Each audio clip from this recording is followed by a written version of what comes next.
दोस्तों, भगवान की दया से और आप लोगों की दुआओं से अपना फर्स्ट पिलर बैंकिंग फाइनेंस खत्म। Now we will start with the second pillar, that is budget.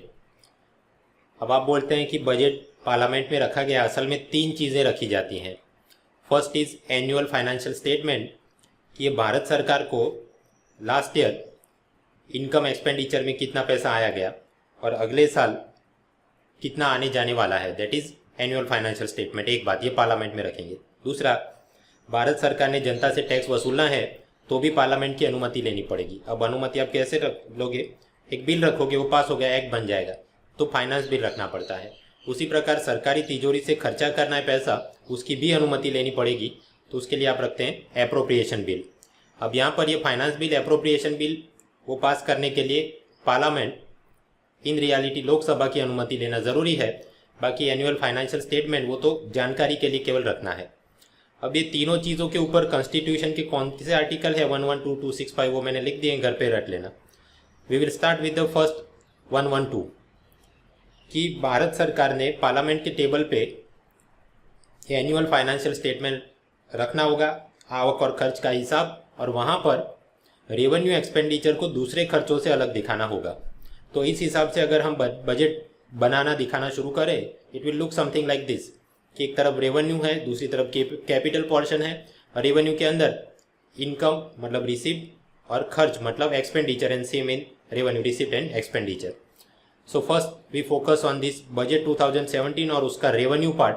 वहाँ पर सबसे पहले आमदनी में आने वाला पैसा, रिसीप्ट। रेवेन्यू पार्ट के अंदर आमदनी में दो तरीके से पैसा आ सकता है। एक कि भारत सरकार जनता पे टैक्स लगा दे, और टैक्स की रकम। अब टैक्स आपको पता ही होगा, दो तरीके होते हैं। एक है डायरेक्ट टैक्स, मैंने पहले से ही यहाँ पर डिक्रीजिंग ऑर्डर में लिखा है कि साल 2017-18 के अंदर भारत सरकार को सबसे ज़्यादा आवक कहाँ से होगी टैक्स में, तो डायरेक्ट टैक्स के अंदर सबसे ज़्यादा कॉरपोरेशन टैक्स, दूसरे नंबर पर पर्सनल इनकम टैक्स, और तीसरे नंबर पर सिक्योरिटी ट्रांजैक्शन टैक्स। एक बात, इसके अलावा दूसरा होता है इनडायरेक्ट टैक्सेस, तो वहाँ सबसे ज़्यादा आवक होगी एक्साइज ड्यूटी, दूसरे नंबर पर सर्विस टैक्स, और तीसरे नंबर पर इंपोर्ट एक्सपोर्ट पे जो लगता है कस्टम ड्यूटी, वो। ये तो सारी आमदनी हुई कि सरकार आपसे टैक्स के रूप में वसूलेगी। बट इसके अलावा सरकार आपको कोई सुविधा दे और उसके सामने पैसा आपसे ले, वो जो आमदनी होती है, that is called non tax revenue.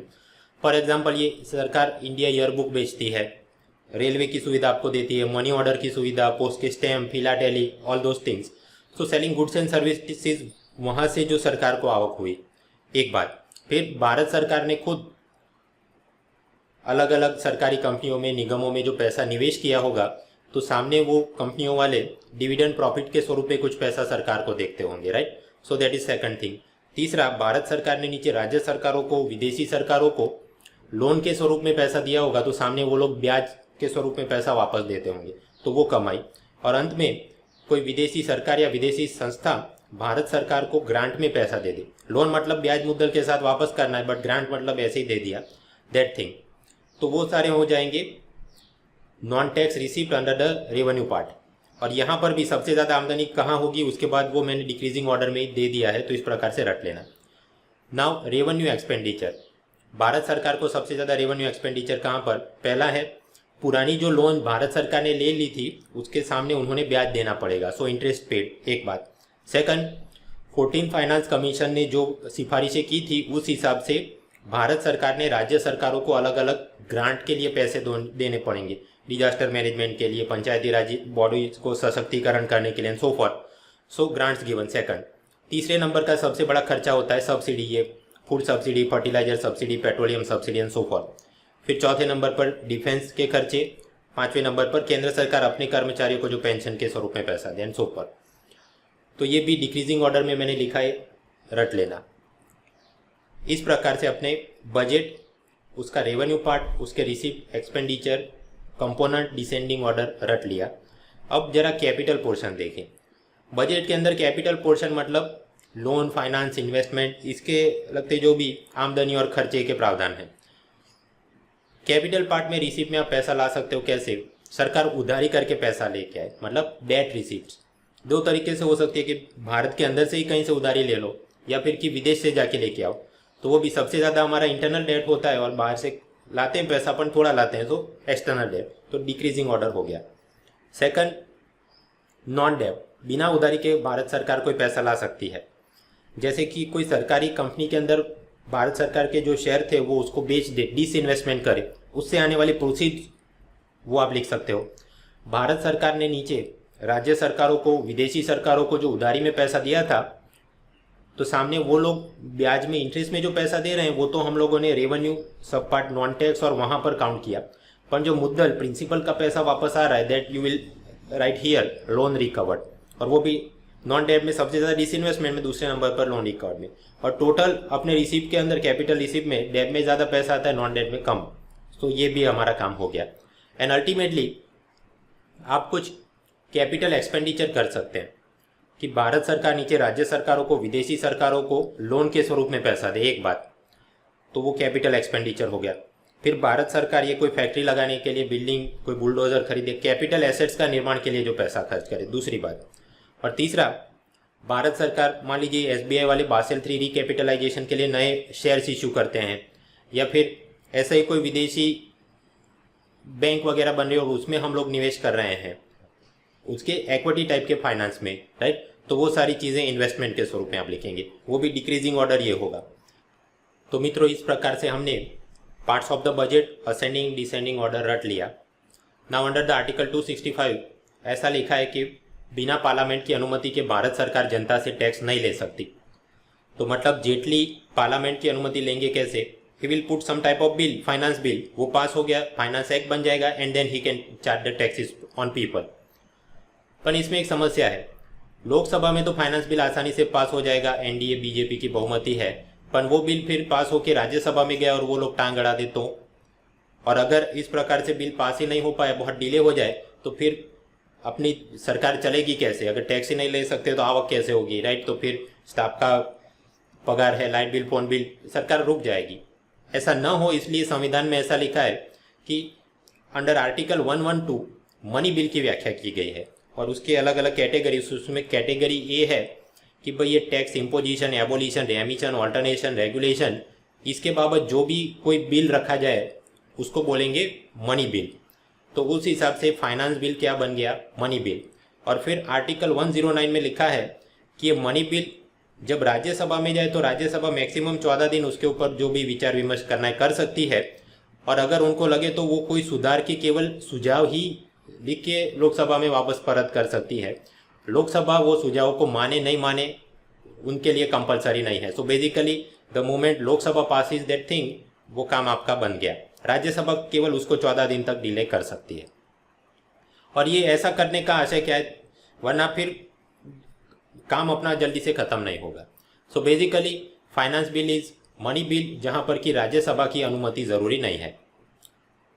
मान लीजिए जेटली 2017 के लिए फाइनेंस बिल लेके आते हैं, जिसमें ऐसा लिखा है कि इनकम टैक्स पहले जो 10% वाला स्लैब था वो अब से 5% वाला स्लैब रहेगा।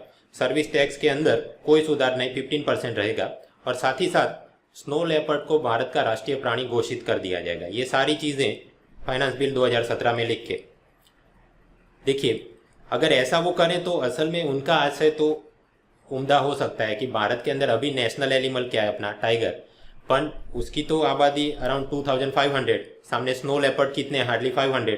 तो अगर स्नो लेपर्ड को हम राष्ट्रीय प्राणी घोषित करें तो फिर उसकी कंजर्वेशन के लिए, अवेयरनेस के लिए ज़्यादा बढ़िया काम हो सकता है, राइट? लेकिन ऐसा करने के लिए अलग से नेशनल एनिमल बिल और एक्ट बनाने का प्रयत्न हो तो फिर तो वो लोकसभा में पास कराना पड़ेगा, राज्यसभा में, और राज्यसभा में अटक जाएगा, क्योंकि फिर सीपीआई वाले बोलेंगे कि स्नो लेपर्ड क्यों, रेड पांडा क्यों नहीं, वो भी एंडेंजर्ड है और उसमें लाल रंग तो वो वर्कर्स का प्रतीक है, सो फॉर। तो मतलब काम अटक जाएगा। देयरफॉर इस वर्ष के फाइनेंस बिल में जेटली ने क्या किया? फाइनेंस बिल में लिखा कि we want to do this things, कि भाई सेंट्रल एक्साइज एक्ट, उसके अंतर्गत जो हमको एक्साइज लेने की सत्ता है, तो गुटखा के ऊपर हो हम और एक्साइज बनाएंगे, और वो तो बराबर है, मॉरली एंड लीगली करेक्ट कि ऐसा ही करना चाहिए। फिर कि भाई इनकम टैक्स एक्ट के अंतर्गत जो इनकम टैक्स ले सकते हैं, तो पहला स्लैब 10% था, उसके बदले अब से 5%, तो ये भी उनके लिए मॉरल, एथिकल, लीगल है, वो फाइनेंस बिल के द्वारा ऐसा सुधार करा सकते। उसी प्रकार की एक कस्टम एक्ट 1962 के अंतर्गत हम लोग आयात होने वाली चीज़ों के ऊपर कस्टम ड्यूटी मांग सकते हैं। तो रिन्यूएबल एनर्जी, सोलर सेल वगैरह के जो पार्ट पुर्जे हैं उसके ऊपर हम ड्यूटी कम कर रहे हैं, तो ये भी वो कर सकते हैं। हाँ, मॉरल, लीगल, एथिकल है। यहाँ तक तो बराबर कि फाइनेंस बिल के जरिए आप ऐसे कुछ सुधार लागू करवाएं, परंतु साथ ही साथ ये फाइनेंस बिल 2017 में ऐसा भी लिखा गया है कि भाई ये बिल के जरिए आरबीआई एक्ट 1934 उसके ये सेक्शन के अंदर सुधार करके ऐसा लिखा जाता है कि आरबीआई वाले इलेक्टोरल बॉन्ड इशू कर पाएंगे। साथ ही साथ रिप्रेजेंटेशन ऑफ पीपल एक्ट के अंदर ये सुधार करके लिखा जाता है कि इस प्रकार के इलेक्टोरल बॉन्ड्स पॉलिटिकल पार्टियां उससे अब पैसा निकाल के अपने चुनाव प्रचार में इस्तेमाल कर सकती हैं। साथ ही साथ कि ये जो अलग ट्रिब्यूनल हैं उसको हम इस प्रकार से उनके कानून में सुधार करके उनको मर्ज कर रहे हैं। जैसे कि भारत के अंदर monopoly, restrictive trade practices, cartelization, इन सब से लड़ने के लिए कंपटीशन एक्ट है, उसके अंतर्गत एक स्टैट्यूटरी बॉडी है कंपटीशन कमीशन ऑफ इंडिया, और उसके ऊपर अपील आपने करनी है, then there is competition appellate tribunal. तो ये नए फाइनेंस बिल में लिख दिया कि भाई वो वाला जो कानून था उसके ये कलम आप चेंज कर देना और अब से समझ लेना कि ये जो कंपटीशन एपेलेट ट्रिब्यूनल है उसके बदले जिसको भी हायर अपील में जाना है he should go to national company law appellate tribunal under the companies act NCLAT, जो हम आगे कंपनीज एक्ट में पढ़ चुके हैं। उसी प्रकार अलग अलग दूसरी ट्रिब्यूनल में भी ऐसा मर्जर किया गया। साथ ही साथ कि ये सारी एपेलेट ट्रिब्यूनल्स है तो वहाँ कुछ टेक्निकल मेंबर होंगे, कुछ जुडिशियल मेंबर होंगे, तो जुडिशरी उस अपने आदमियों को कैसे पसंद कर सकती है वो सारे पावर्स में सुधार किया गया। सभी ट्रिब्यूनल के अंदर कोई भी रिटायर्ड जज है तो उनके एक समान पगार होंगे एंड सो फॉर्थ। ये सारी चीज़ के लिए एक एक कानून में सुधार किया, ऐसा नहीं फाइनेंस बिल में लिख दिया ये सुधार करके फास्ट फॉरवर्ड में निकाल दिया, ताकि लोकसभा में तो पास होने वाला है, बहुमति है, राज्यसभा के अंदर मैक्सिमम 14 दिन डिले हो सके और बाकी पास होके आ जाए। इसलिए विपक्ष वाले फाइनेंस बिल 2017 का विरोध कर रहे हैं कि आपने ये वाली नॉन टैक्स थिंग्स क्यों इसमें डाली है, ये गलत हो रहा है। उसी प्रकार इनकम टैक्स के हिसाब से भाई 10% वाला स्लैब अब से 5% गिनेंगे, वो तो बराबर है, परंतु इनकम टैक्स कलेक्ट करने की जो एडमिनिस्ट्रेटिव प्रक्रिया है वो सारी चीज़ें में भी सुधार फाइनेंस बिल के द्वारा किया गया है। जैसे कि कोई भी इनकम टैक्स ऑफिशियल को कोई भी टिप मिले बातमी, उस हिसाब से वो कहीं पर भी जाके सर्च सीजर करा सकता है, और वो कहाँ से उसको इन्फॉर्मेशन मिली थी वो टिप उसे किसी को कोर्ट में भी डिक्लेयर करने की ज़रूरत नहीं है। And he can even red on the charitable institutes. तो विपक्ष को लगता है कि इस प्रकार के पावर्स दे के आगे चल के हमारे ही चैरिटेबल ट्रस्ट पे ये इनकम टैक्स की रेड कराएंगे। And then the officer can even seize your assets up to 6 months। तो फिर वो वापस निकलवाने के लिए भाई हमको एक्सटॉर्शन पैसा देना पड़ेगा, ब्राइब, ये सारी समस्या है। सुप्रीम कोर्ट ने बोला है कि कोई भी सरकारी योजना का लाभ लेने के लिए आधार कार्ड कंपलसरी नहीं है, फिर भी ये फाइनेंस बिल के द्वारा ऐसा लिखवा दिया कि अब से इनकम टैक्स आप फाइल करेंगे उसमें आधार कार्ड नंबर लिखना ज़रूरी है। शुरुआत में बोला था कि भाई 3 लाख से ज़्यादा कैश ट्रांजैक्शन नहीं कर सकते, अब बोला ये फाइनेंस बिल में और सुधार कर कि भाई 2 लाख से ज़्यादा कैश ट्रांजैक्शन नहीं कर सकते। तो ये सारी तो मतलब एडमिनिस्ट्रेटिव सुधार हैं, वो सीधे फाइनेंस बिल में टैक्स की बात लिखनी चाहिए, उसके बदले ये सारी बातें भी साथ में क्यों ऐड कर दिया आपने। इसलिए ताकि अलग अलग से इनकम टैक्स एक्ट में ये सुधार करने ऐसा करके जाते तो लोकसभा में अनुमति लेनी पास हो जाता, राज्यसभा में वो चीज़ अटक जाती। सो बेसिकली जेटली का आशय ये था कि फास्ट फॉरवर्ड में हो उतने सारे काम निपटा देते हैं, क्योंकि वैसे भी नोटबंदी के बाद वाला जो सत्र हुआ था वहाँ राहुल गांधी ने कोई काम करवाने दिया नहीं था, राइट। सो देखो कानून में सुधार करबे चालो। इस प्रकार का ये फाइनेंस बिल 2017 22 मार्च 2017 को लोकसभा ने तो पास भी कर दिया क्योंकि बीजेपी की बहुमति है। लेकिन जब ये बिल पास होकर राज्यसभा में गया तो राज्यसभा ने वहाँ पर 5 अलग अलग सुधार करके ये बिल वापस लोकसभा में भेज दिया कि भाई ये सब आपने किया है वो गलत है। फाइनेंस बिल एक प्रकार से ये बाईपास सर्जरी है to avoid the Rajya Sabha scrutiny. आपने तो कुल मिला के अलग अलग कानूनों में नॉन टैक्स प्रकार के 40 सुधार करवा दिए, ये पूरी चीज़ गलत है। तो दोस्तों कंट्रोवर्सी क्या है? आर्टिकल 1110 बोलता है मनी बिल की व्याख्या कुछ इस तरह है, उसने 5-6 कैटेगरी दिखाई हैं। बेसिकली टैक्स के बाबत जो भी चीज़ें हैं या कंसोलिडेटेड फंड ऑफ इंडिया उसके अंदर पैसा डालने की बात हो, पैसा खर्च करने की बात हो, वो सारी चीज़ों के ऐसे लगते जो भी बिल होंगे उसको बोला जाएगा money bill. And money bill के ऊपर राज्यसभा की परमिशन लेना जरूरी नहीं, आर्टिकल 109। ये एक बात। फाइनेंस बिल क्या होता है उसकी व्याख्या कॉन्स्टिट्यूशन में नहीं, लोकसभा रूल 219 में की गई है। ऐसा कोई भी फाइनेंशियल प्रपोजल जो अगले 1 साल के लिए फॉर टेम्पररी नेचर हो, जैसे कि इनकम टैक्स एक्ट तो परमानेंट है, परंतु उस हिसाब से इनकम टैक्स तो उसका ये स्लैब पहला 5% वाला, फिर 10%, फिर 20%, ऐसा अगले 2017-18 एक फाइनेंशियल ईयर के लिए रहेगा। ऐसा जो टेम्पररी सुधार आपने करवाया, that is the finance bill. अपने लोकसभा के फर्स्ट स्पीकर जीवी मावलंकर, उन्होंने बोला कि अगर कोई बिल के अंदर केवल टैक्स के बाबत चर्चा हो, only then it is finance bill and only then it is the money bill. कोई भी देखोगे आप ये non fiscal, non taxation type की, नॉन इंसिडेंटल टाइप की चीज़ें रखेंगे, देन दैट चीज़ वो फाइनेंस बिल नहीं है, इसलिए वो मनी बिल नहीं है, सो फॉर। अब प्रश्न ये होता है तो फिर डिसाइड कौन करेगा कि ये फाइनेंस बिल मनी बिल है कि नहीं। Under the article 1110 Lok Sabha speaker decide करेंगे कि जो मेरे सामने बिल रखा गया, इज इट मनी बिल और नॉट अ मनी बिल। तो सुमित्रा महाजन ने बोल दिया कि finance bill 2017 it is a money bill. ये बात सही है कि वहाँ पर कुछ नॉन टैक्स प्रकार के प्रपोजल है, but they are incidental in nature.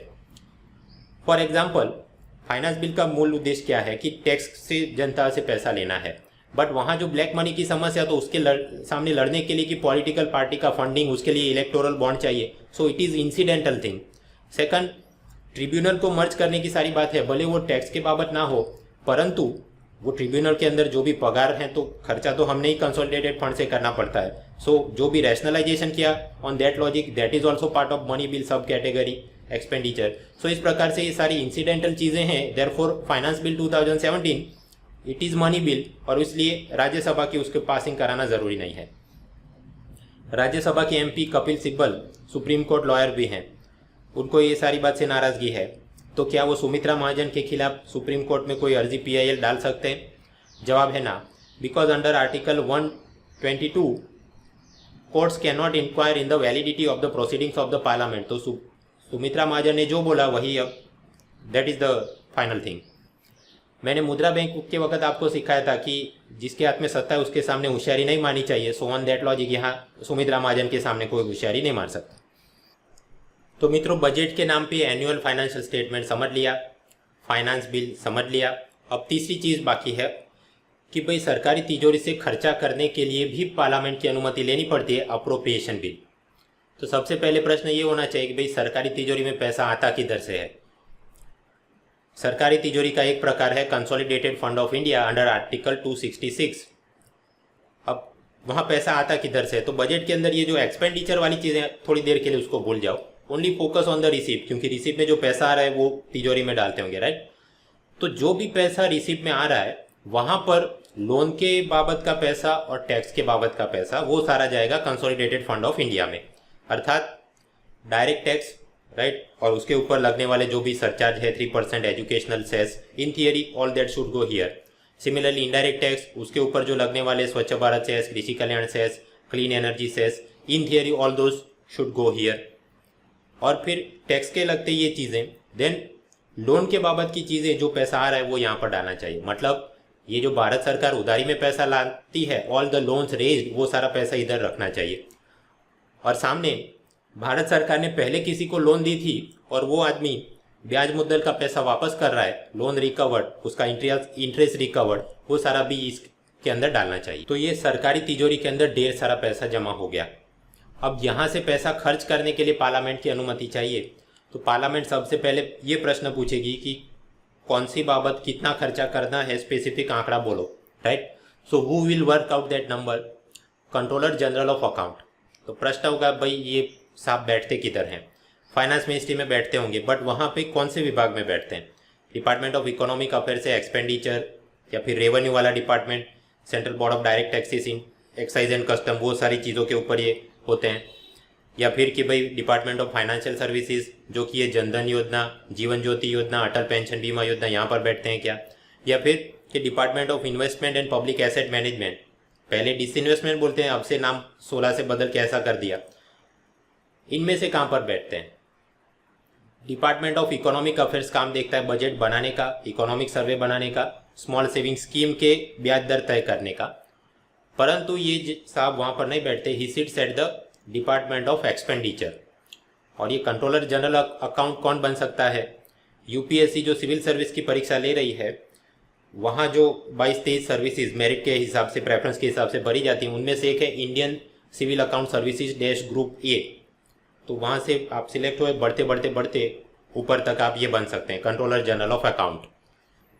Anyways मित्रों, सरकारी तिजोरी का एक प्रकार था ये consolidated fund, right. So this controller general of account वो तय करेंगे यहाँ से कितना पैसा कौन से मंत्रालय को किस काम के लिए चाहिए, demand for grant, and secondly some charge expenditure, ये कोर्ट के खर्चे, यूपीएससी के खर्चे वगैरह, और ये सब कुछ मिला के वो एक बिल तैयार करेंगे, दैट इज अप्रोप्रिएशन बिल। वो जब पास हो जाएगा लोकसभा से, राज्यसभा तो खाली नाम का ही है, and then they will get the permission to spend this entire money.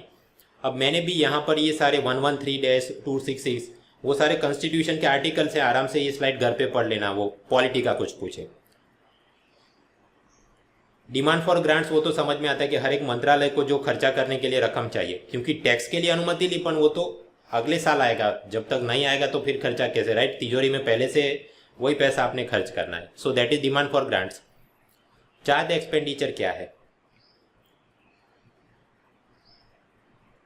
मान लीजिए सुप्रीम कोर्ट कोई ऐसा जजमेंट दे दे कि सरकारी योजनाओं का लाभ लेने के लिए आधार कार्ड कंपलसरी नहीं है, और मान लीजिए सरकार इस बात से नाराज़ हो के सोचे कि अब हम लोग ये जज हमारे लिए बराबर से निर्णय नहीं ले रहे हैं, तो उनका पगार कम कर दो, रिटायर हो जाए तब उनको पेंशन एकदम कम दे दो, उनकी ऑफिस है उसके लिए जो खर्चा देते हैं वो भी कम कर दो ताकि वो गर्मी में भी एसी चालू ना कर सकें, एंड सो फॉर्थ। अगर ऐसा किया जाएगा तो फिर जुडिशरी इंडिपेंडेंटली काम नहीं कर सकती, right. Therefore all this constitutional bodies, judiciary, speakers, supreme court जजेस, इन सब के salary, pension, allowance, office maintenance, ये सब के जो खर्चे हैं वो कंसोलिडेटेड फंड से आप निकालेंगे।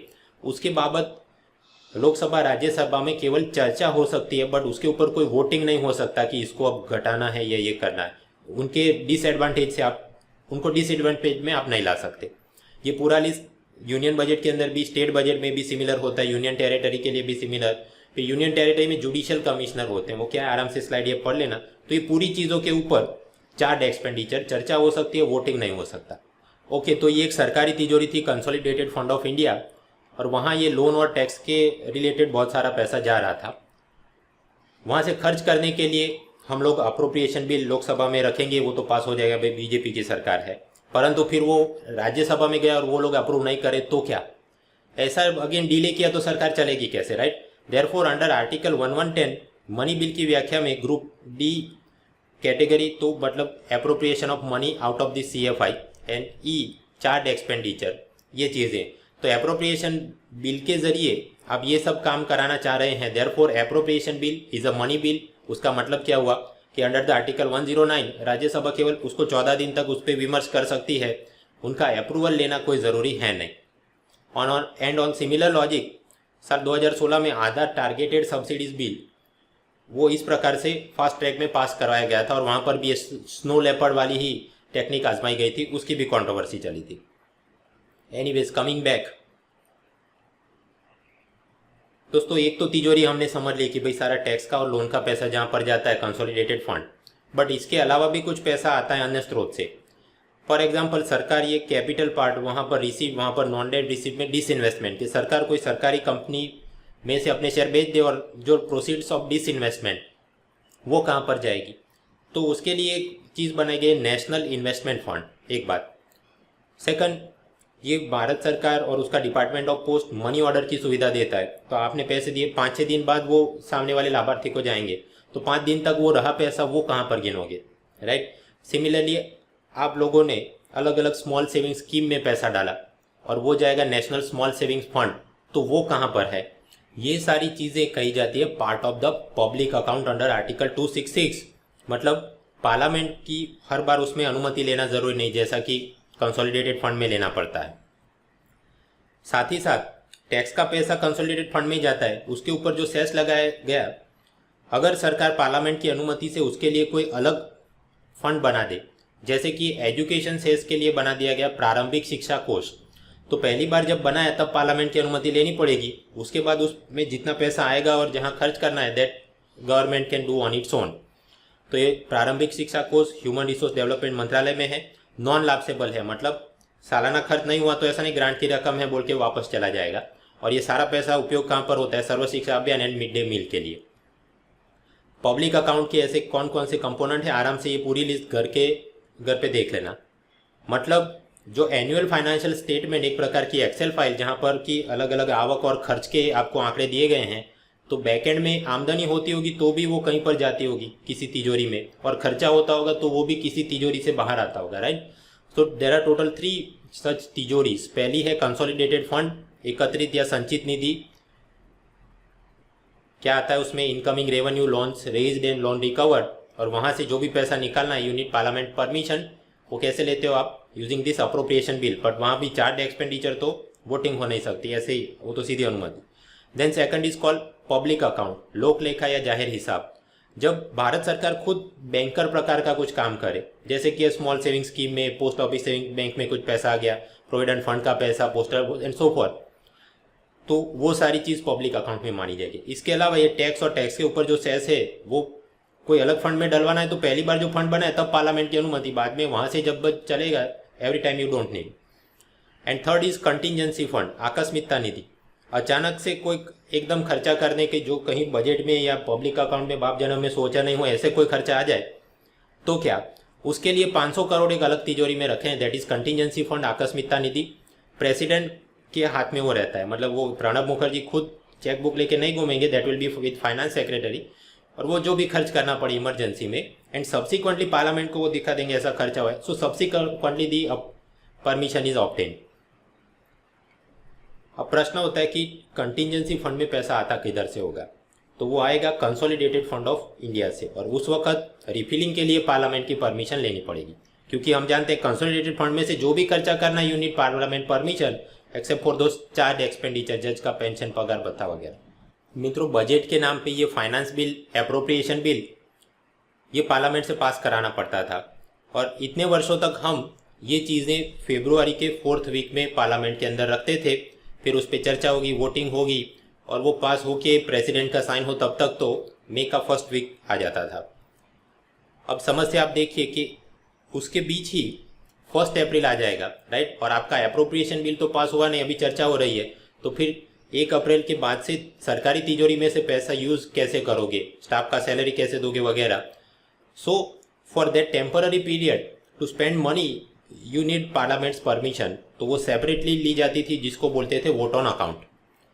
लेकिन इस बार साल 2017 में हमको ये टेंशन लेना ही नहीं पड़ा, क्योंकि समस्या की पूरी फसाद क्या थी, आप लोग फरवरी के 4थे हफ्ते में बजट के बिल्स वहाँ पर रखते थे, राइट। उसके बदले 2017 में तो हमने 1 फरवरी में ही वो चीज़ें पार्लियामेंट के टेबल पे रख दी, और फ्लोर मैनेजमेंट भी बढ़िया करा दिया, लोकसभा में जल्दी से पास करा दिया, राज्यसभा को उसकी मुंह दिखाई भी करा दी, and like that all things were completed in the March itself. तो उसके बाद 1 अप्रैल तो शुरू होगा, तब तक तो एप्रोप्रिएशन बिल पास हो गया था, जिसकी मदद से आप सरकारी तिजोरी से खर्चा कर सकते हो। So therefore in 2017 vote on account की आवश्यकता नहीं हुई। ये देखिए, लोकसभा ने 21 मार्च को ही अप्रोप्रिएशन बिल पास कर दिया, जिन ग्रांट वगैरह पर चर्चा नहीं हो पाई उसका भी ये गिलोटिन के नाम पे धड़ाधड़ वोटिंग उसका हो गया। और ये सारी चीज़ें फाइनेंस बिल, अप्रोप्रिएशन बिल कि भाई पार्लियामेंट से पास करके लाया हूँ, प्रणब मुखर्जी को दे दिया, उन्होंने बोला शाबाश मेरे चीते, क्योंकि जेटली ने बिफोर 31 मार्च ये पूरी प्रक्रिया खत्म करा दी, and like that we did not need any vote on account this year. Vote on account तो हमने समझ लिया कि जब तक बजट पास नहीं होता और नया फाइनेंशियल ईयर शुरू हो जाता है तो बीच में खर्चा करने के लिए जो अनुमति पार्लियामेंट से ली, that is called vote on account. तो फिर इंटरिम बजट क्या होता है? जब इलेक्शन, जनरल इलेक्शन वाला वर्ष हो, या फिर कोई ऐसी एक्सट्रीम सिचुएशन जब ऐसा लगे कि ये वाली सरकार वापस चुन के आएगी नहीं, उसका कोई गारंटी नहीं है, ऐसे वर्ष में वो जो आउटगोइंग गवर्नमेंट है, it will be not moral and ethical for them कि वो सीधा 20% वाले स्लैब को 1% कर दे इनकम टैक्स में वगैरह, ये सब करना ठीक नहीं होगा।